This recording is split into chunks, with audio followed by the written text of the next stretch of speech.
Hello and welcome back to the channel. Today I'm going to be doing a drawing with a bucket on my head. I think in life there is many places where we need control and we need discipline and we need to be gentle and regulated. If you turn up to your friend's dinner party naked and run through their house covered in treacle, but you might not keep those friends, speaking from experience. Whereas art is very much like dance or, playing a musical instrument or whatever. It's a place where you can be bold. It's a place where you can be experimental, and it's only paper, nobody dies. So this episode is really about that, not about people dying, about art. So the first thing we're going to do is I'm going to show you something called one-line drawing or single-line drawing. And this is a really, really interesting technique that you can't usually use for every scene, but you can use for a lot of scenes. Okay, so what I've done here is I've done some simple little boxes, just sketched them out. I'm going to do some single line drawings within these boxes. Now, a single line drawing is incredibly simple. It is some quick lines that are very, very gestural, and you can use these for a card, or you can use these for, like a little present for someone or something like that. The idea being that you keep it super simple. Really, really just simple little drawings. There we go. So you might not be able to see that, but that is a tree and some mountains, or two trees and a mountain, say. Now you could go and add in a tiny bit of watercolour in there, and that would suddenly become a thing. Or you could just simply leave it like that. The point of this is to break everything down into a single line. We are not trying to create masterpieces. We are trying to just do some really nice, simple little bits of art. So, okay, let's draw a little boat out at sea. So what I'm going to do is I'm going to cross these lines over, and then we're going to come and we're going to just draw a little fishing boat here. Keep it super simple, just one line. We're going to give it a little bit of rigging.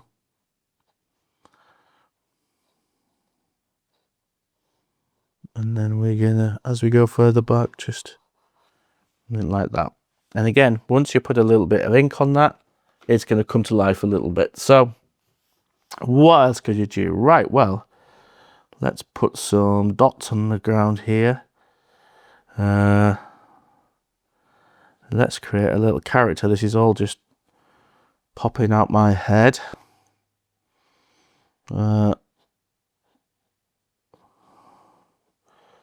Let's create a big chicken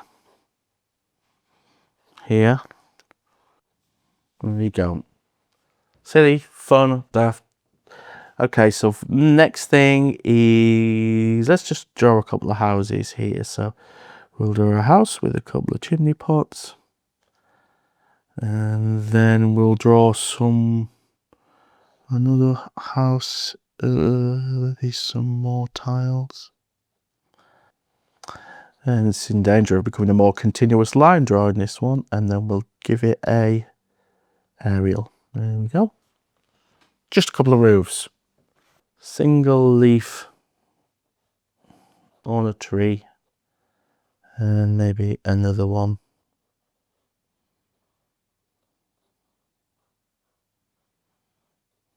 Just nice and simple like that. You could draw an angle poised lamp, or anything like that, or a light bulb, or that sort of lamp. Okay, so the point of these, it's very much quick, small, fun little doodles. It's basically doodling. But the idea is that we don't take too much time, we don't invest too much, and we just have fun while we do it. And as I say, once you apply a little bit of paint to those, it's really going to liven them up and make them a little bit more fun. This is another technique that I've done I think it works particularly well with portraits and things like that, but it's basically crazy line drawing. That's what I call it. You just make a great big mess. You do far too many lines, and then towards the end of the drawing, you carve out the lines that you want. So the idea is to make almost like a cloud of line work and then just pick the ones that you want. Now, there's some psychology behind this, because as human beings, we are innately sort of programmed to pick faces out of patterns. You know, we see this all the time, where we look at the grain in a piece of wood and we'll see, you know, a face, or we'll look at a slice of toast and see Jesus, or whatever. We have this innate ability to rationalize patterns down into pictures. So this is where you make all the pattern and then you choose the picture you see within that. So it's a fun one. And one of the nice things about this technique is you can be super loose, and you can work quite big actually, because you want to be doing some big gestural sort of movements. You want to be going out of the area of the picture, the painting, drawing, which in this case is going to be pretty much in the middle. So what I'm using here is I'm using my fountain pen, which is a good moist little Kaweco Sport. It's quite wet, so it enables you to do some big lines without drying up. And then I'm going to go in afterwards and I'm going to use this thicker pen to pull out some of those lines. Now, let's look at the angle of that transom. I'm going to put it about there, but I'm not going to get too bogged down with where it is perfectly. And then I'm going to start thinking about these shapes here. Now, one of the problems you do get with this technique, particularly if you're working with ink, is it can get a bit smeary. So you have to be a bit mindful of that.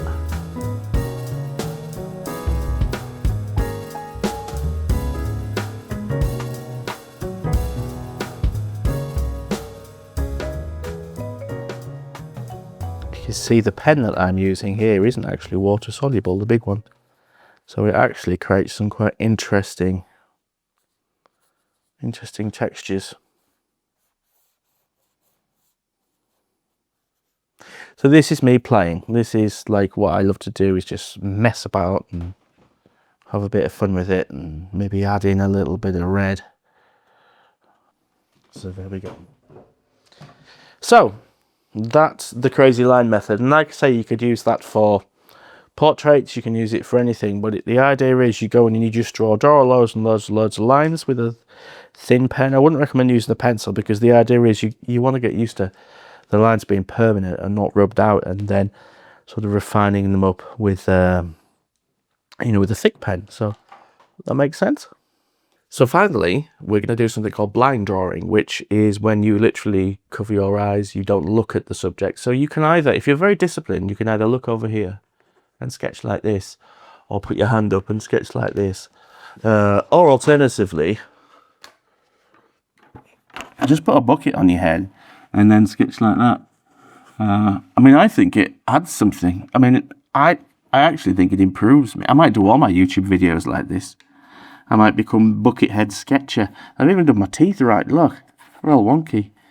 my mother would be so proud. A photograph taken by a good friend of mine out on one of his walk at a place called Richbeth, and it's a kind of semi-road and a little bit of a dry stone wall with a tree, and then look down a valley really. But the reason why I've chosen this one for the final demo is because there's not one big subject like a boat or a house, so I can have a bit more latitude by basically just going a bit more crazy and being a bit free. So what I'm going to do is I'm not going to give myself a timer, but what I am going to do is I am going to do this as a blind drawing. So I'm not going to look at the paper at all. So what I'm going to do is I'm going to pull my hand up below my eyes so I can't see the page. I can feel where the edge of the page is there, and I know I start about here and then the wall goes up here. Now it really makes you think, because what you're doing is you're going, well, the further away that wall gets, the smaller the detail is. You don't want to go too high, but also you are aware that you're going to come down to there. Now there are bricks in that wall. I don't know where they're going to go.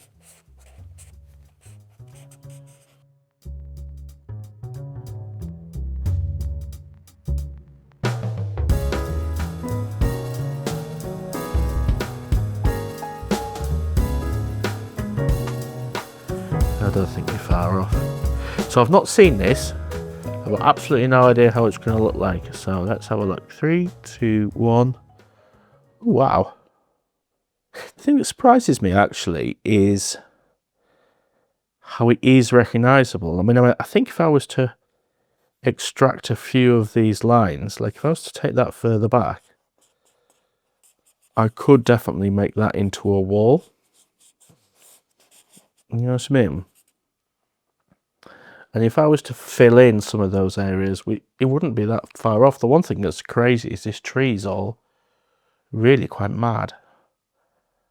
But yeah, that's a lot of fun. I really enjoyed that. And it took me a long time to get used to this idea of I can stop thinking and it becomes autonomic. You know, it just becomes automatic. Like these little houses I put in up here, they are houses. I can see the houses.